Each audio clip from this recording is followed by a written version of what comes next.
சென்னையில் formula 4 car பந்தயத்திற்கு தடையில்லை என்று உயர்நீதிமன்றம் தீர்ப்பு அளித்திருக்கிறது.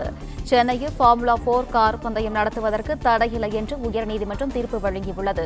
இதுகுறித்தான முழு விவரங்களுடன் இணைகிறார் செய்தியாளர்.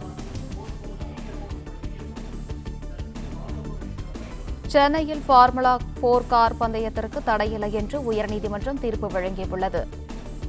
இதுகுறித்தான முழு விவரங்களுடன் இணைகிறார் செய்தியாளர் பாண்டியராஜன். விவரங்களை நீங்க பதிவு பண்ணலாம். ஃபார்முலா 4 கார் பந்தயம் நடத்த தடையில்லை என உயர்நீதிமன்றம் தற்போது உத்தரவு பிறப்பித்திருக்கிறது. குறிப்பாக FIA அனுமதி அளிக்கும் பட்சத்தில் பந்தயம் நடத்தலாம் எனவும், மருத்துவமனை மற்றும் ரயில் நிலையங்களுக்கு செல்பவர்கள் உள்ளிட்ட யாருக்கும் போக்குவரத்தில் பாதிப்பு ஏற்படாத வகையில் நடவடிக்கை எடுக்கவும் தற்போது இந்த உத்தரவு பிறப்பிக்கப்பட்டிருக்கிறது. வழக்கு 6 வாரங்களுக்கு ஒத்திவைக்கப்படுவதாகவும் தற்போது சென்னை உயர்நீதிமன்றம் இந்த உத்தரவை பிறப்பித்திருக்கிறது. குறிப்பாக ஆகஸ்ட் 31, செப்டம்பர் 1ஆம் தேதிகளில் சென்னை தீவுத்திடலை சுற்றி 3.5 கிலோமீட்டர் தூரத்திற்கு ஃபார்முலா 4 கார் பந்தயம் நடைபெற இருக்கிறது. அதற்கு தடை விதிக்க வேண்டும் என பாஜக செய்தி தொடர்பாளர் பிரசாத் தாக்கல் செய்த வழக்கை விசாரித்த உயர்நீதிமன்றம் கார் பந்தயம் நடத்தும் போது மேற்கொள்ளப்பட உள்ள பாதுகாப்பு ஏற்பாடுகள் குறித்தும் FIA எனும் சர்வதேச அமைப்பு ஒப்புதல் பெறப்பட்டதா எனவும் அரசு தரப்பு வழக்கறிஞருக்கு கேள்வியை எழுப்பியது.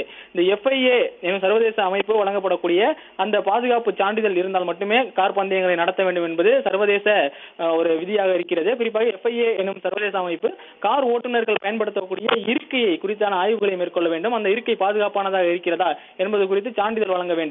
அது பெறப்பட்டதன் பிறகே கார் பந்தயத்தை நடத்த வேண்டும் என உயர்நீதிமன்றம் உத்தரவிட்டிருந்தது.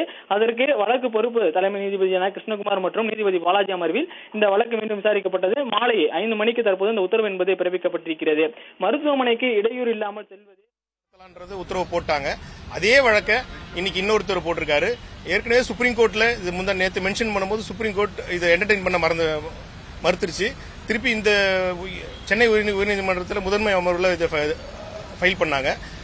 அவங்க பெட்டிஷனர் தரப்புல என்ன சொன்னாங்கன்னா, அந்த ஸ்ட்ரீட்ல கம்யூட்டர்ஸுக்கு டிஸ்டர்பன்ஸா இருக்கும் அப்படின்னு சொல்லிட்டு அவங்களுடைய வாதத்தை வச்சாங்க. கவர்மெண்ட் தரப்புல என்ன வாதத்தை வச்சோம்னா, இது யாருக்கும் எந்த டிஸ்டர்பன்ஸும் இருக்கு, எல்லா பர்மிஷனோட தான் நடக்குது அப்படின்னு சொல்றத நம்ம வாதத்தை ஸ்ட்ராங்கா வச்சோம். ஏற்கனவே இந்த வழக்கை பத்தி நம்ம அந்த ஏற்கனவே போட்ட அமர்வு மன்றத்தில் சொல்லிட்டோம், எல்லா வழக்கும் சொல்லிட்டோம். இது திருப்பி தேவையில்லாத இன்னொரு தடவை போட்டிருக்காங்கன்ற மாதிரி சொல்லியிருக்காங்க. நம்ம தரப்புல எல்லா வாதத்தையும் எடுத்து வச்சோம்.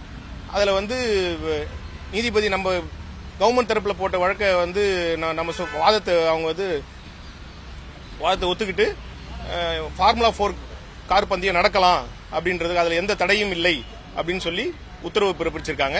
ஒரே ஒரு கண்டிஷன் என்னன்னா, ஆகஸ்ட் 31 நடக்க போற பந்தயம் மதியம் 12 மணிக்குள்ள அந்த FIA ஒரு சர்டிபிகேட் மட்டும் முன்னாடியே 12 மணிக்குள்ள வாங்கிடணும். அது வாங்கிட்டா எந்த தடையும் இல்லாம ஃபார்முலா 4 கார் பந்தயம் நடக்கலாம் அப்படின்றத முதன்மை அமர்வு ஒரு இன்டரிம் ஆர்டர் பாஸ் பண்ணிருக்காங்க. போக்குவரத்து தொடர்பா அவங்க என்ன வாதம் முன்வைத்தாங்க, நெரிசலுக்கு இது என்ன அறிக்கை சமர்ப்பிச்சீங்க? போக்குவரத்து தொடர்பா அவங்க என்ன சொன்னாங்க, முதன்மை அமர்வு நீதிபதி ஒரு உத்தரவு மட்டும் கேட்டிருந்தாரு. கமிஷனர் போலீஸ் கமிஷனர் ஒரு அஃபிடவிட்டா போட சொன்னாங்க. அந்த அஃபிடவிட் அண்டர்டேக்கிங்கா போட்டு அந்த அஃபிடவிட்ல எந்த ஒரு இதுவும் இருக்காது, எந்த ஒரு போக்குவரத்து நெரிசலும் இருக்காது, அதுக்கு எல்லா ப்ரொடெக்ஷனும் போலீஸ் தரப்புல கொடுப்பாங்கன்ற ஒரு அண்டர்டேக்கிங் கொடுத்திருக்கோம். அதை ரெக்கார்ட் பண்ணி க்ளோஸ் பண்ணிருக்காங்க.